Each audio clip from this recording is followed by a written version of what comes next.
whenever you study the First World War, of course, you have to remember that people were surprised and that the alliances that were underpinning the relationships between states were invisible before 1914, before the conflict began, but then very rapidly became clear. And so what I'm thinking about is, what are the alliances, what are the fault lines between powers? And if you go around your mental map of the Middle East, Israel is in a bit of a pickle, right? You've got Oman and Yemen. I don't think that they're friendly. You've got Lebanon, you've got Syria, you've got above that Turkey. Who knows what they'll do in this situation? They don't seem like they want to do anything to offend wider Muslim opinion. You've got Saudi Arabia now, which of course has said that it's not going to do this deal, or we hear that it might not want to do this deal with Israel. And then of course behind everything, Iran. So what's the question with Iran? I mean, how does the U.S. navigate that? I mean, my And best notice I guess said here, U.S. and not Israel. yes, I noticed that. I think that's smart. We know how Israel feels about Iran. If they could, Israel would hit Iran where it hurts, which is wherever those nuclear facilities are. And I think they probably should at this point. That aside, US has to look at Iran now as essentially a franchise of Russia. Because the way that the Iranians have timed their support for Hamas, and who knows, also possibly Hezbollah, can only be something that benefits Putin and the Kremlin in their endeavors in Ukraine. I mean, let's look at this rationally. All of our attention has shifted away from the European theater to the theater in the Middle East. And whilst I can't prove any collaboration between Russia and Iran, I would bet my bottom dollar that there is one. So is it very smart then, you think, that Ed, that President Bush was tying aid, if you will, kind of all together? I mean, sorry, I keep doing that. I don't know why I keep doing Bush. He did speak on this last week. President Biden, forgive me, who did speak about this in terms of aid for Israel, in terms of aid for Ukraine, and then also kind of throwing Taiwan into there and the concerns there in that region. Smart for him to kind of tie it all together? Well, I mean, I don't want to get partisan on your show, but I think that President Biden's foreign policy has been pretty good, honestly. We've been fighting autocracy in Ukraine, essentially using NATO surplus equipment. He has avoided so far any real escalation in, as I say, the European theater. And then he moved the two carrier groups into the Mediterranean, which I thought was very bold. But again, President Biden is a multidimensional foreign policy thinker. And he is clearly thinking about trying to restrain Israel from that trap that I think the intelligence community has also been warning about in the West. And that trap is the perception of overkill in Gaza. Remember that the autocracies would love to see us do things that they can point to as war crimes. They would love to see the West censor its internet, and so on and so forth, in order that they can draw moral equivalence between how they run their societies and how we run ours. And I'm curious to get your thoughts on just your reaction that the ground invasion of Gaza that we thought was so imminent has not yet occurred.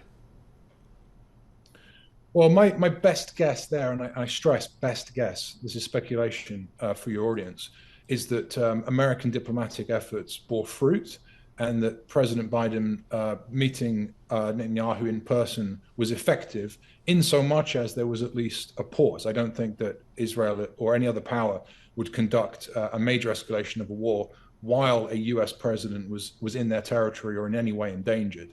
So I think that was probably effective. On the other hand, I wouldn't hold your breath, because I do feel that Israel will continue to pursue Hamas. We must remember that Hamas conducted a grotesque terrorist attack on Israel, completely unprovoked. It was complete disgrace and some of the most disgraceful and disgusting open source material I've ever seen. And I'm an old hand. So this was very much Hamas's aggression against Israel. Israel has to do something. I want to go to this piece you did in Barron's, which you've touched on some of this, but this idea of this democracy trap. And talk to us a little bit about it, because it sounds like what happens is then we kind of really do miss either the development of certain strategic alliances, and it can obviously run afoul, as maybe we're already seeing as it's played out in this world in maybe the last couple of years or so.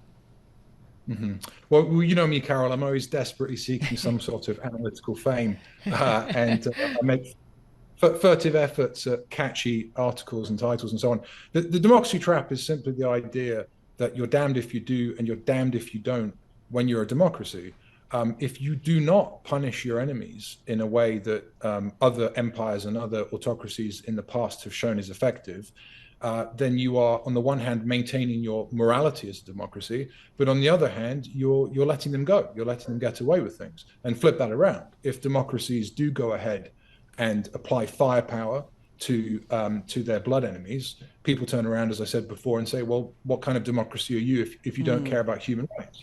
And I'm afraid we've now tangled ourselves up as the West, as democracies more generally, into a position, and perhaps this is a legacy of the Vietnam War, perhaps it's a legacy of the Afghanistan War, I don't know, but we don't seem willing to really hit our enemies hard.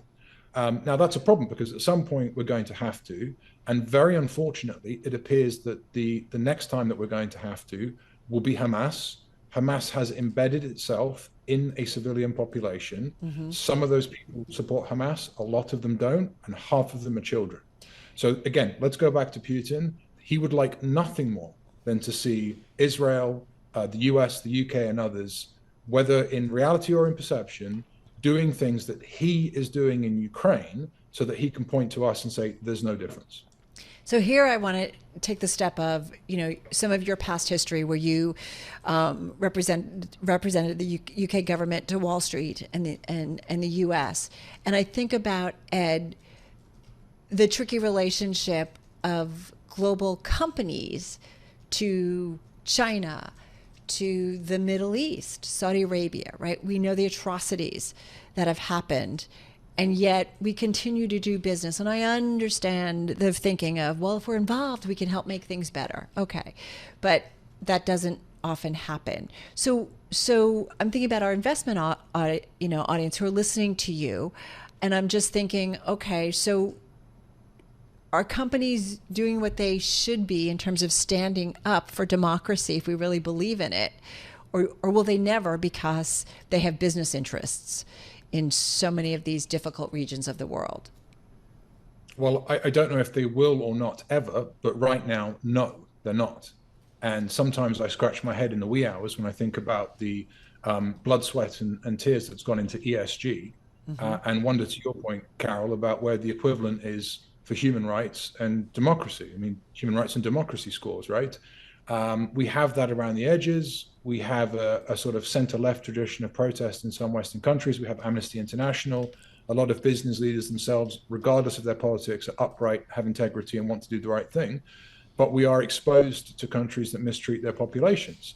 We purchase things that were, possibly made in circumstances that we shouldn't really accept. That's the old Naomi Klein book, No Logo. But moving on from that, we now know about the Uyghurs and other egregious human rights issues in the world. So, but look, it's very difficult. I mean, if we've got, for example, Western financial services positively exposed to Chinese growth, if we've got other firms in the world, I mean, look at semiconductors that are essentially just trying to do business to keep the modern economy running.